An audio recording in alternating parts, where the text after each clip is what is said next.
Почитувани гледачи, добро вечер. Денеска е 6 август 2014 година. Вие ги гледате вестите на КТВ. 2 дена по намалувањето на цената на огревното дрво со одлука на владата на Република Македонија, барањето во шумското стопанство Бор се зголемија. Интерес покажале обичните граѓани, а набавка на огревно дрво по намалени цени од 15% до сега не побарало ниту едно социјално загрозено семејство. По намалувањето на цената на огревните дрва од страна на владата за 10% за сите граѓани и 15% за социјално загрозените семејства, само во текот на вчерашниот ден забележа незголемен интерес за набавка на огревни дрва, велат во складот на шумското стопанство Бор од Кавадарци, кој е во рамки на јавното предпријатие Македонски шуми. Со одлука на владата од почетокот на месецов намалена е цената на огревното дрво бука од 2370 на 2134 денари за сите граѓани и 2050 денари за метар кубен дрва за социјално загрозените семејства. Такви во текот на вчерашниот ден не појавили интерес за набавка на огревно дрво. Вчера имавме поголеми побарувања за разлика од претходните денови. Доаѓаа граѓани кои бараа огревно дрво по намалена цена од 10%, плаќаа во кеш и веднаш ја добиваа испораката на бараната количина. За овие 2 дена огревно дрво по намалена цена од 15% за социјално загрозените семејства нема ниту едно барање. Очекуваме и од оваа категорија граѓани да има интерес и потсетуваме дека при набавка на дрво тие ќе мора да ни достават и потврда од Центарот за социјална работа, вели за КТВ директорот на Македонски шуми подружница Бор Кавадарци Ристо Маркушев. Од него дознаваме дека во моментот на складот во Кавадарци има доволно количина на огревно дрво, а освен булка која се продава по намалена цена во доволни количини, го има и дабот за кој цената без попуст изнесува 2453 денари. Граѓаните со огревно дрво дап и бука од подружница Бор се снабдуваат и по исплатата на предвидените рати преку склучен договор на кавадаречки фирми со предпријатието, а со години наназад од шумското стопанство на рати на време огревно дрво добиваат и пензионерите преку Сдруженијето на пензионери во Кавадарци. Испораката на огревно дрво се врши по исплатата на сите рати, информира директорот Маркушев. До крајот на 2015 година е рокот за поднесување на барања. До сега легализирани се 100.000 дивоградби. На терен институциите се уште регистрираат дивоградби. Речиси 100.000 семејства досега добија правен статус за своите дивоградби и имотен лист. И покрај можноста за легализација што стартуваше пред 3 години, институциите на терен се уште регистрираат нови дивоградби. Клучен датум за оние кои досега не ја легализирале својата градба или не ја комплетирале документацијата е крајот на следната година, до кога треба да се достават потребните геодетски елаборати. Во спротивно, според најавите од општините, барањата за легализација ќе бидат отфрлени, а дивоградбите отстранети. Крајниот рок за заокружување на целиот процес за легализацијата е септември 2017. Од март 2011 до септември истата година, согласно Законот за постапување со бесправно изградените објекти до општините, биле поднесени 360.000 барања. До почетокот на месецов во катастарот се запишани 95.656 легализирани објекти. Со добивање на имотниот лист, што е последната фаза од целиот процес, сопственикот може да тргува со својот имот или да го стави како залог во банка за добивање кредити. Со легализацијата на објектите, граѓаните се стекнуваат со право да ги откупат и дворните места по цена од евро за 1 метар. Со измените на Законот за приватизација и закуп на градежното земјиште, од април оваа година се овозможи и оваа категорија граѓани да имаат право по легализација на објектот и да ги решат и имотно-правните работи за земјиштето. Клучен проблем на кој укажуваат институциите постојано е некомплетирањето на документацијата за легализација со потребните геодетски елаборати. Решение за тој проблем за социјално ранливите категории граѓани најави државата. Подготвени се законски измени со кои за 34.000 приматели на социјална помош и 5.000 приматели на парична помош се подобруваат условите за легализација со ослободување од трошоци за геодетски елаборати. По службена должност предметот на недвижностите и изработката на елаборатите ќе ги врши Агенцијата за катастар на недвижности. За да може да ја користат владината мерка, граѓаните приматели на социјална и постојана парична помош ќе треба да обезбедат потврда од центрите за социјална работа, оние со ниски примења до 168.000 денари годишно, потврда од управата за јавни приходи, а потоа можат во подрачните оделенија на Агенцијата за катастар на недвижности да поднесат барање за бесплатен елаборат за легализација. Општините ќе водат регистар за поднесени барања за легализација во електронска форма.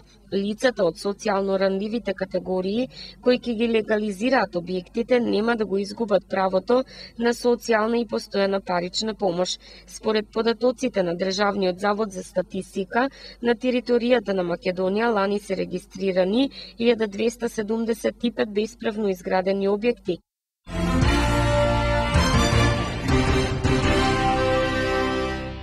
Се зголемо бројот и на легализирани објекти во општина Велес.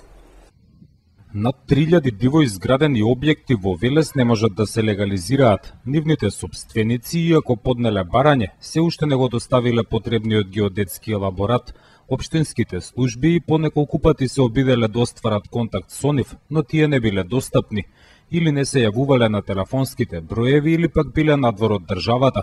Останатите само ветувале дека ќе го донесат потребниот документ. 2998 луѓе што побарале легализација воопшто не донеле елаборати. Значи ние нив ги викаме по неколку пати, оние што стаиле контакт, други загубиле телефони, па дома ги испраќаме луѓе што ја водат легализацијата, се со една единствена цел да направат елаборати. Значи тие ни се веќе проблематични, кои што не знам како ќе ги решаваме, меѓутоа ќе направиме ние уште еден напор да нашите служби ги посетат во домовите, да ги најдат луѓето, да им објаснат дека треба да донесат елаборати за да можеме да го продолжиме, односно да го завршиме процесот за легализација.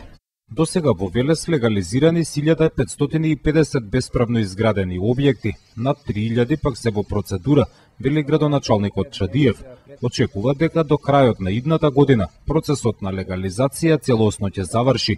Имаме во фаза на легализација токму околу 3320 предмети кои што им фали уште по некој документ за да можеме целосно да ги легализираме, за да ја завршиме фазата, значи дали е испаѓањето на терен, присуството на самите луѓе на лице место кој ќе дојдете да правите увид за еден објект, треба да има присутен домаќин, односно собственик на куќата, не донеле некои документи и тие се у фаза кој што оној момент кога ќе се исполни сето тоа, ние ќе ги легализираме и тие објекти.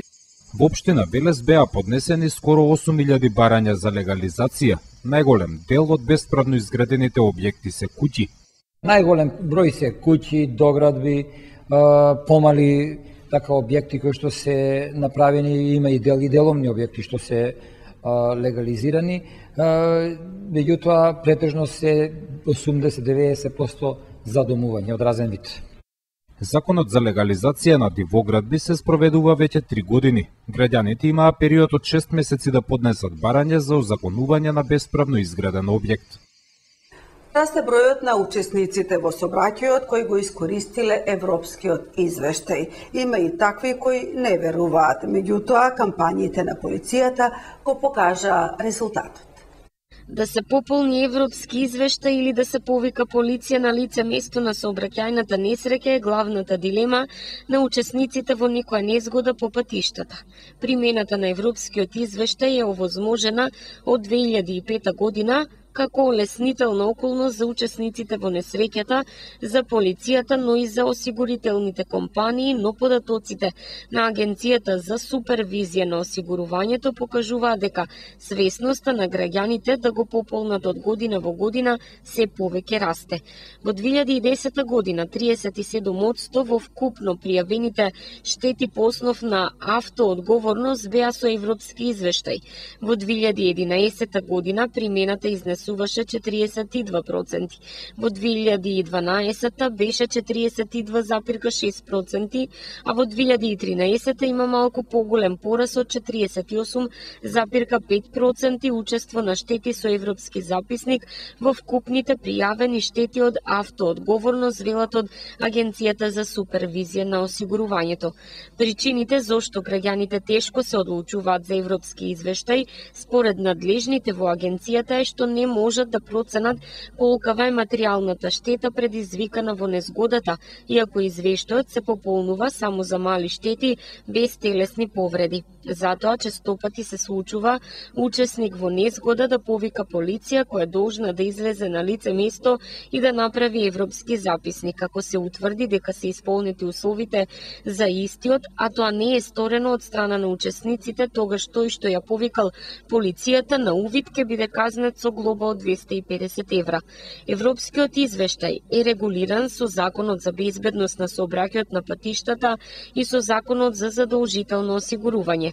Тоа е образец кој се пополнува во случај на сообраќајна незгода со мала материјална штета, а го пополнуваат учесниците во сообраќајната незгода. Она што во минатото беше доста актуелно, но сега луѓето горе-долу научија што е мала материјална штета. Тоа е штета настаната на објекти и на возила на кои не им се оштетени главните делови за управување и запирање, а возилата можат самостојно да се движат по патот. Постојат 6 исклучоци кога не се пополнува европскиот извештај и се повикува полиција. Доколку има учесник под дејство на алкохол, доколку не поседува соодветна возачка дозвола, доколку материјалната штета не е мала, ако едно од возилата не е осигурано, ако има телесни повреди и ако е со странски регистарски таблички. Минатата година во неколку наврати трибини на оваа тема организираше и кавадаречката полиција. Целта беше да се појасни кога се пополнува европскиот извештај и како се постапува по истиот, да не се злоупотребуваат службите на полицијата и едноставно да се олесни патот до исплата на штетата.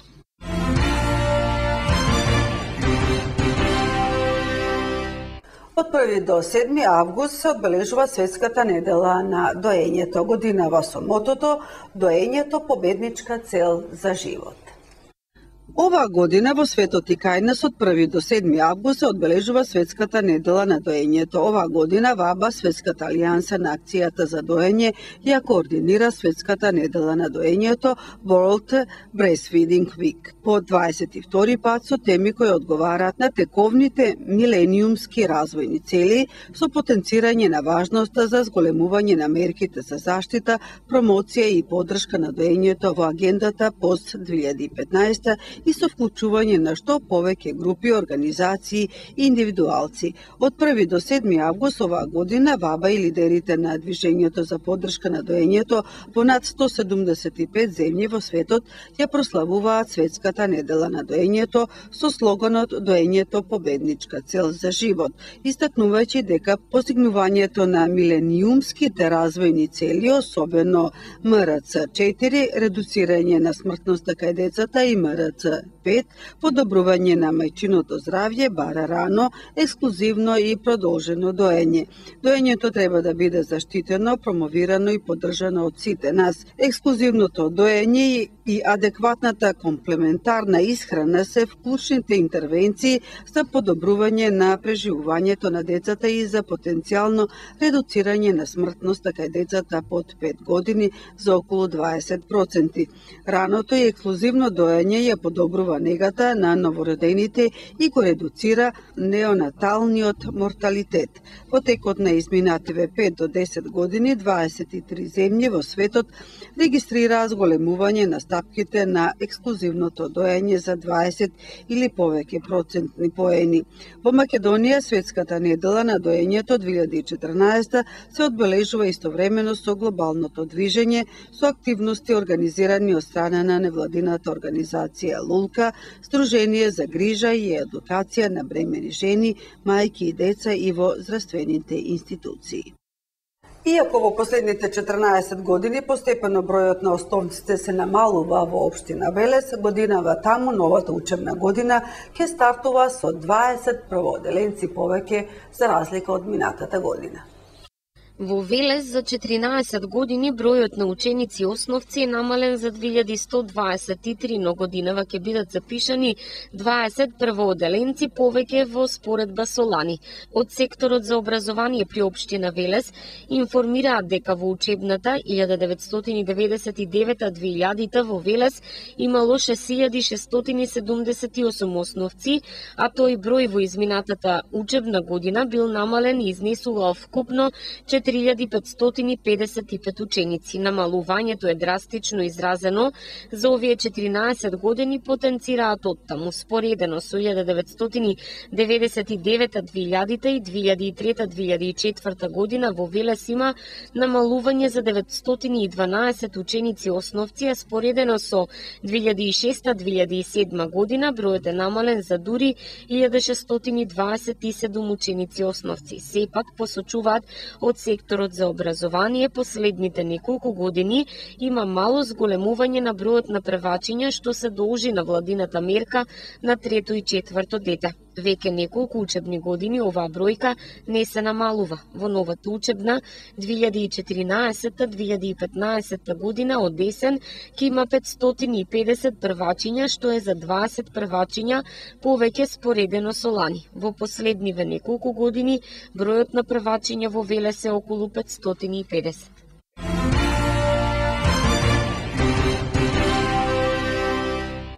Августовскиот испитен рок за државната матура почнува на 11 август. Распоредот на учениците во кое училиште полагаат ќе биде објавен денеска. Во текот на овој месец ќе се одржи полагањето на државната матура во августовскиот испитен рок. Можност да го заокружат целиот процес на средното образование и ќе имаат 3647 ученици од завршените години од средните училишта кои од оправдани причини не полагале државна матура во текот на јунскиот испитен рок и ученици кои не успеале да положат некој предмет во истиот рок. Термините за полагање на екстерните предмети во августовскиот испитен рок се на 11 август. Кандидатите ќе полагаат македонски јазик и литература. На 13 ќе полагаат матурантите кои одбрале странски јазик, односно англиски, француски, германски или руски јазик. На 14 август се полага математика, основно и напредно ниво, естетика и филозофија, а на 16 август матурантите ќе полагаат хемија, физика, биологија, историја и бизнис. Интерните предмети матурантите ќе ги полагаат од 19 до 23 август, додека презентацијата и одбраната на проектната задача ќе се спроведе од 19 до 22 август. Државната матура ќе се спроведе во 21 училиште во целата држава. Распоредот на учениците во кој училиште ќе полагаат ќе биде објавен денеска на веб страницата на Државниот испитен центар matura.gov.mk, а како и во јунскиот, така и во августовскиот испитен рок сите испити почнуваат во 10 часот. Прелиминарните резултати од државната матура ќе бидат достапни најдоцна 30 дена од полагањето на последниот екстерен испит. Учениците кои нема да бидат задоволни од добиената оценка по некој предмет имаат право на приговор кој треба да се достави до училиштето. По завршување на процесот на приговори ќе бидат објавени конечните резултати од државната матура од августовскиот испитен рок, информираат од Министерството за образование и наука. Екстерното тестирање најавуваат од таму ќе се одржи на 14, 15 и 18 август, ќе полагаат 2685 ученици по еден или два предмети. Во продолжение на вестите ќе добиеме одговор на прашањето што е тоа што Силвана Чулева Атанасова ја прави долгогодишен успешен музички педагог. Во класата на наставникот Силвана Чулева Атанасова во основното музичко балетско училиште Лазо Мицев Рале во Кавадарци во изминативе 3 децении изминале некаде околу 150 ученици. За успехот на овие ученици зборуваат повеќе од 50 освоени награди. За музичкиот педагог Силвана Чулева-Атанасова убава потврда е за низината работа и златната плакета доделена од Сдруженијето на музички и балетски педагози 2007 година за долгогодишна и успешна работа. И еве сега кога многу од децата размислуваат дали некој од музичките инструменти е нивни предизвик, разговараме со повод што значи да се биде 3 децени успешен музички педагог. Што значи да се биде успешен педагог? Со еден збор не може да се одговори на тоа прашање, но се разбира дека позад себе имам едно големо искуство и кога ќе се свртам позад себе имам многу нешта што ми се случиле во мојот живот поврзани со учениците, со музиката. Сега во овој период се наоѓаме пред самиот крај на летниот распуст. Јас веќе се чувствувам, се подготвувам психички за една нова учебна година, за нови ученици, за едни нови експерименти околу работата и тоа. Значи, успехот како успех е многу далеко за да зборуваме за него.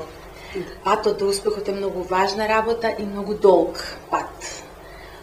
Да. Што е тоа што ве прави поразлична од другите, со оглед на тоа што секој дете бара свој индивидуален пристап? Како вие пристапувате кон учениците талентирани кои ќе дојдат во вашата класа? Тоа е секогаш различно. Однесувањето мое, пристапот, барањето е секогаш различно, значи зависно од тоа, од индивидуата. Секој дете, како што рековте, е индивидуа со посебни специфичности на својот внатрешен свет.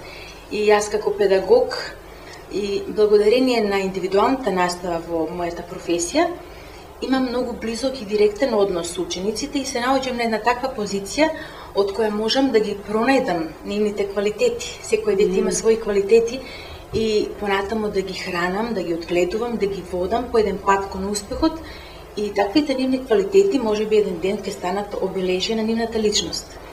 Кавадаричките ластарчиња од денеска налетување во детското одмаралиште Михајлово. Таму ќе собираат сили за официјалниот почеток на новото фестивалско издание.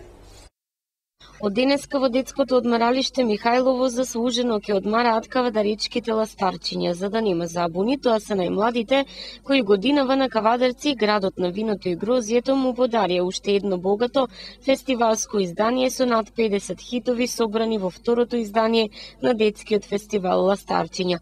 Компанијата Кожувчанка, како еден од генералните покровители на фестивалот, целосно го финансира и нивниот престој во Михајлово со цел децата пред се добро да се забавуваат и да ги наполнат батериите за обврските кои им следуваат кон крајот на август. Тоа значи, велат од организациониот одбор на фестивалот, дека веќе се работи на новото фестивалско издание. Дел од песничките се речиси готови, а во тек се и пријавите за солисти на фестивалот. Интересот е голем и годинава, што значи има уште неколку слободни места за кои сепак според критериумите ќе се изборат подобрите солисти за кои организаторите отворен го оставаат повикот за учество. Многу е убаво да си дел од фестивалот Ластарчиња. Се дружиме, се забавуваме и си приредуваме на заборавни забави. Јас во фестивалот Ластарчиња учествувам 2 години и сакам да учествувам повторно. Јас за прв пат сум во фестивалот Ластарчиња. Ние сме многу задоволни на организацијата и ги поздравуваме наставничката Стефка Сазовска и Даниела Паланка. Ги поздравуваме нашите наставнички Стефка Сазовска и Даниела Паланкова-Маджункова. Ние 5 дена бевме преку фестивалот Ластарчиња во Струга и секоја вечер имавме незаборавни забави во детското одмаралиште Мајски цвет. Михајлово деновиве добро ќе им дојде на дечињата. За нив постојано организираме прошетки, екскурзии и дружења, но сега ќе имаат прилика да вежбаат и заедно за новиот фестивал, но и да ги повикаат сите кои сакаат да бидат дел од истиот, велат организаторите. КТВ денеска беше сведок на нивната среќа, а со огромно задоволство ги пречека и од детското одмаралиште Михајлово. Убав помин на ластарчињата им посакува нашата екипа, но за возврат од нив очекуваме уште поголеми хитови во следната година.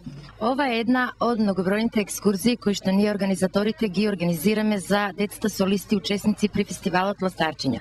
Во моментот се наоѓаме во детското одмаралиште Михајлово и воедно сакам да искористам приликата да му се заблагодарам на директорот на Кожувчанка Митко Јанчев кој што ни го овозможи ова прекрасно патување. Овде ќе останеме 2 дена и се надеваме дека ќе се поминеме прекрасно. Пред информацијата од времето, една кратка вест за новата книга на нашиот сограѓанин Тодор Боге под наслов Фокус. Романот Фокус на нашиот сограѓанин Тодор Богев е неодамнешно издание на издавачкиот центар 3.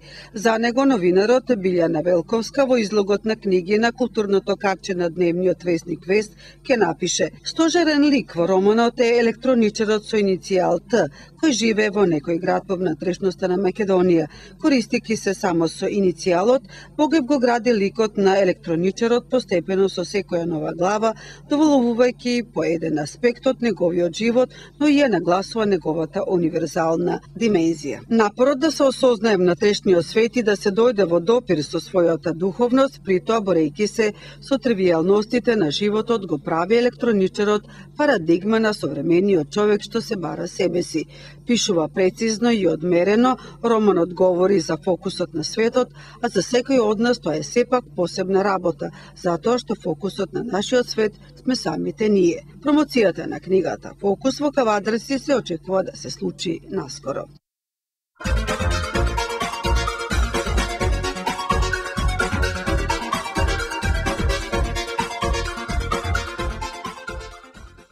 Времето утре. Нестабилно време со пороен дожд, грмежи и повремено засилен ветер најавува управата за хидрометеоролошки работи. Метеоролозите предвидуваат дека овој циклон ќе донесе и главоболки. Почитувани гледачи, тоа беше се што подготвивме за ова издание на вестите на КТВ. Ви благодарам на вниманието и пријатни минути со програмските содржини на КТВ.